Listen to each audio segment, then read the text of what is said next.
Welcome to the Deep Dive.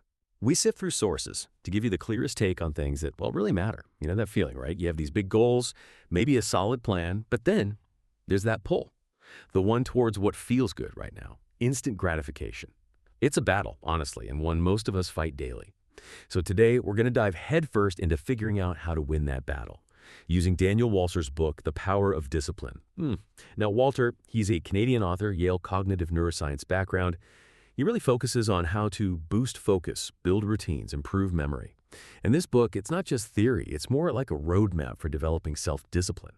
Our mission today, let's unpack this. We want to explore Walter's ideas on what self-discipline actually is, why it's often so hard to maintain, and most importantly, what practical steps you can take, how to strengthen it and really unlock your potential. Right. And I think the key takeaway Walter offers right off the bat is framing self-discipline as a skill, not some fixed trait you either have or you don't. Think about that. If it's a skill, well, that means you can learn it, you can practice it, you can get better at it, which is honestly pretty empowering if you've ever felt stuck or inconsistent. This deep dive is kind of a shortcut to understanding how it works and how you can take charge. Absolutely. A skill. I like that framing. Okay, so let's start there. What is self-discipline, according to Walter? He defines it as the ability to make smart choices, right? Resist those immediate pressures, act in your own best long-term interest. It means setting goals, forming good habits, and then actually sticking to them consistently, like steering your own ship, basically. And what's fascinating is how he points out our sort of default mode. We're naturally wired to prefer that immediate satisfaction over the long-term game. Our brains love efficiency, pleasure, so the quick dopamine hit often wins. Scrolling, snacking, whatever it is. Self-discipline is the skill needed to consciously say no to that default, to override it. And yeah, that takes work. It really does. It feels like our brains are trying to help, conserving energy maybe, but end up tripping us up sometimes.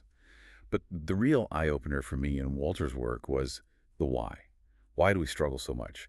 He digs into these four biological tendencies. And they're not personal flaws, right? They're just human things we all share that kind of undermine self-control. It made me see it was often a battle with our own biology. Exactly. It shifts the blame in a way. Yeah. So tendency number one, craving consistency. Walter talks about how we naturally resist change. We prefer things to stay the same, our routines, jobs, where we live. Brianne Weiss calls it the brain's push for homeostasis, like an internal thermostat trying to keep everything stable. So change feels uncomfortable, maybe even threatening on some level. And Walter breaks down why we resist into three core things. First, there's that fear of loss. We worry about losing something we already have, even if the potential gain from changing is huge. Second, the fear of failure or regret. What if the change makes things worse? What if I mess up? And third, maybe the most powerful, just the desire for comfort. The longer you do something, the easier and more comfortable it feels. Breaking out of that comfort zone is hard work. Oh, that desire for comfort. That hits home. Sticking with the easy, even if it's not the best. So what's Walter's practical advice here? When you're facing a choice, stick with the comfortable or push for growth. He suggests a really simple exercise, a thought analysis. Basically, list the pros and cons for each option. Force yourself to look at it objectively. Which path really aligns with your goals and improvement? It helps you see past the immediate emotional resistance, you know? Right, make it a logical decision, not just an emotional reaction to discomfort. How does that compare to someone like Tony Robbins? He talks a lot about breaking patterns, too. Yeah, that's a good connection. Robbins often frames it around avoiding pain and seeking pleasure, those core biological urges. He focuses heavily on reconditioning what he calls neuroassociations, the links between actions and feelings. So while Walter uses a rational pros and cons list for consistency, Robbins might focus more on, say, actively changing the feeling associated with the old, comfortable habit versus the new, growth-oriented one. Different tools, same goal. Interesting. Okay, so craving consistency is one hurdle. What's the second biological tendency Walter identifies? This one's fascinating. Overestimating personal abilities. It's basically the Dunning-Kruger effect. People who aren't very skilled at something often think they're much better than they are. And the danger, specifically self-discipline, is that if you think you've already mastered it, you won't practice it. Exactly. And we just established it's a skill, it needs practice, like any other skill. So this raises a really crucial question for you listening. How do you know if you're accurately judging your own self-discipline level? Walter's advice is pretty direct here. Actively seek feedback, but not just from anyone. Find people who are genuinely good at the thing you want to improve. In this case, Discipline, focus, follow through, and ask for their honest assessment. Get that outside view. Yeah, that objective perspective is key. It's hard to read the label from inside the bottle, right? Yeah. Okay, biological tendency number 3. This one's probably familiar to everyone. Procrastination. Walter argues it's not just delaying stuff. It actively weakens your self-discipline muscle, making it easier to procrastinate next time. A vicious cycle. He points out 2 main forms, the obvious one.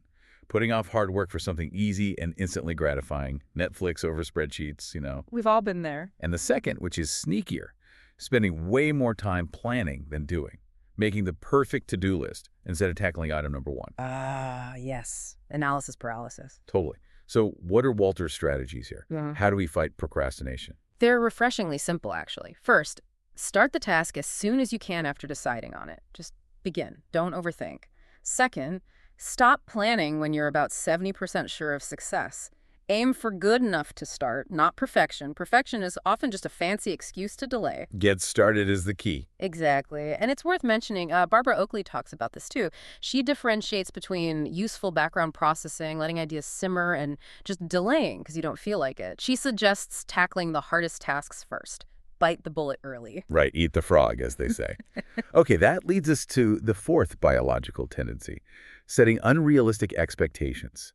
This is where we mess up by, seriously underestimating the time or effort a goal will actually take.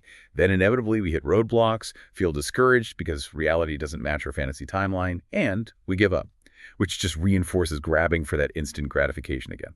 Yeah, it's a classic setup for failure. Think about learning an instrument or a language.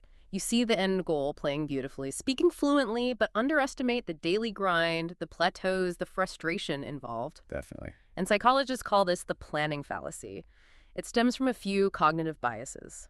Our natural optimism bias, sometimes motivated reasoning, wanting it to be easier than it is, and taking that inside view, focusing only on our own situation without considering how long similar things took others. The fallout can be pretty bad. Killed motivation, negative self-talk, feeling like a failure, even burnout.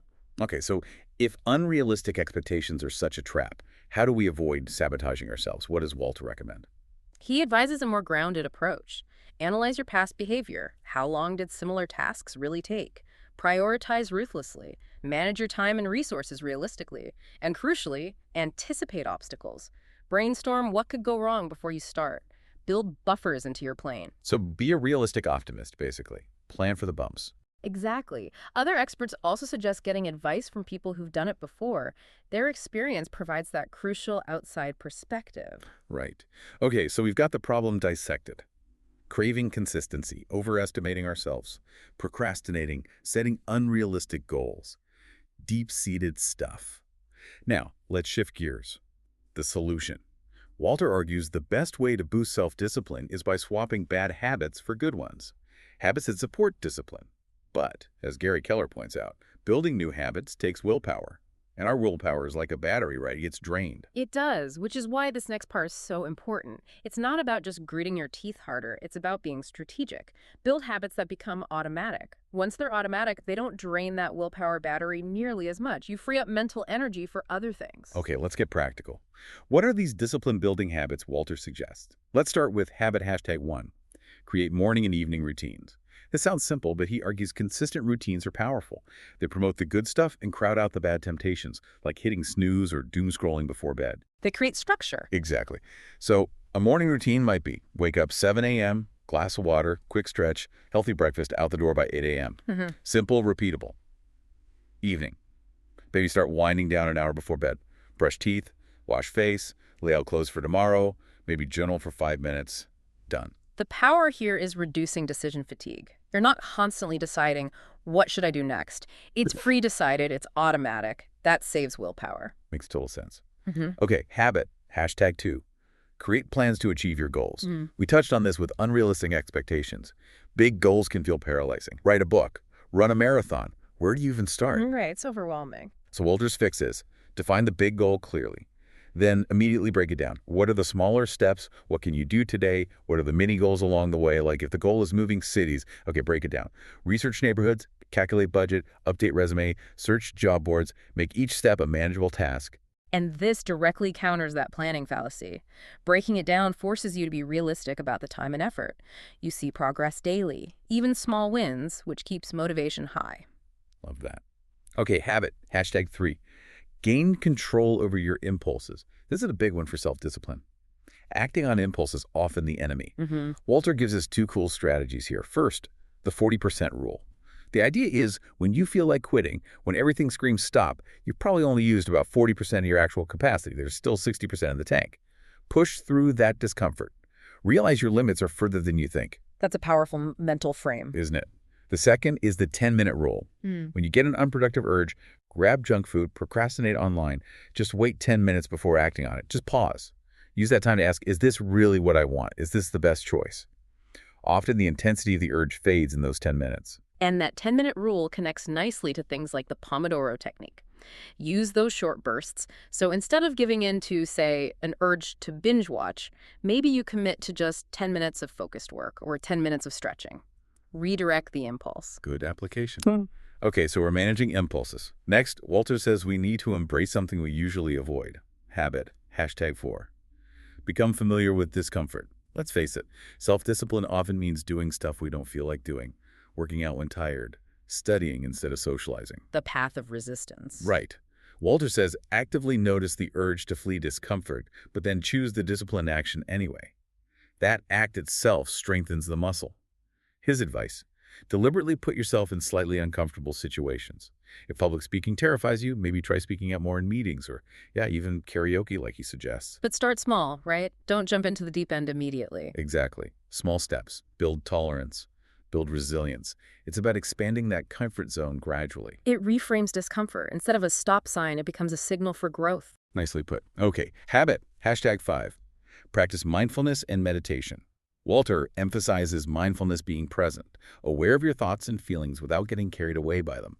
This is crucial because negative thoughts, runaway emotions, they sabotage discipline. Absolutely. And meditation is the workout for mindfulness. It trains your brain. Regular practice improves focus, helps you make more rational decisions, and strengthens that ability to delay gratification we talked about.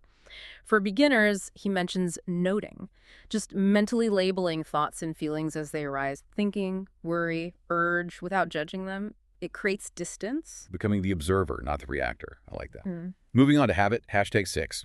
Fully commit to your goals. Walter is clear. Half-hearted effort isn't enough. You need to be all in, 100% effort, plus a genuine belief you can actually do it. Brian Moran talks about this too, how weak commitments often hide deeper subconscious doubts we need to surface and address. So how do you maintain that full commitment? Especially when things get tough. Walter highlights two things. One, pacing yourself. Don't burn out by trying to do everything at once. Sustainable effort beats short bursts of intensity followed by collapse. Two, create and stick to a routine. We talked about routines earlier, but here the focus is on consistency after the initial motivation fades. Keep showing up, stick to the plan, even on days you don't feel like it. That's commitment in action, like posting on social media twice a day, every day, not just when inspiration strikes. The routine reinforces the commitment. Got it. Okay, last habit. Habit, #7. Create positive associations. Yeah. Walter warns that just using willpower is a recipe for burnout if you hate the task. Willpower runs out. Yeah, you can only force yourself for so long. His solution is clever. Build positive associations around the work. Create a ritual. Maybe before you start work, you open the curtains, make your favorite tea. Maybe you listen to specific music. Afterward, you reward yourself with something enjoyable. Repeating this ritual links the work with positive feelings, making it less of a chore over time. The association becomes positive. That reminds me of Tony Robbins again. His idea of actively rewiring negative neuroassociations. His steps were something like identify the block, create urgency to change, interrupt the old pattern somehow, then create and reinforce a new positive pattern, actively reshaping the feeling. Exactly. It's about intentionally linking pleasure or reward to the disciplined action, not just enduring the pain. So wrapping this all up, the big message from Walter seems to be that self-discipline isn't about being superhuman or having infinite willpower. It's a skill. It's about understanding our own tendencies, the craving for comfort, the procrastination, and then strategically using habits to steer ourselves effectively. Precisely. It's about making conscious choices, practicing them consistently through routines, managing impulses, embracing necessary discomfort, and staying committed by making the process itself more positive. It's building a foundation, brick by brick. That's a much more hopeful and, frankly, practical way to look at it. Thank you. This has been incredibly insightful. A great deep dive into Walter's framework. So as you finish listening today, here's something to think about. Given everything we've discussed, our brain's quirks, the power of habits, the importance of discomfort, what is one small, maybe slightly uncomfortable step you could take today? Something to break an old pattern or start a new positive ritual that moves you just a tiny bit closer to a goal that really matters to you. Just one small step. What could it be?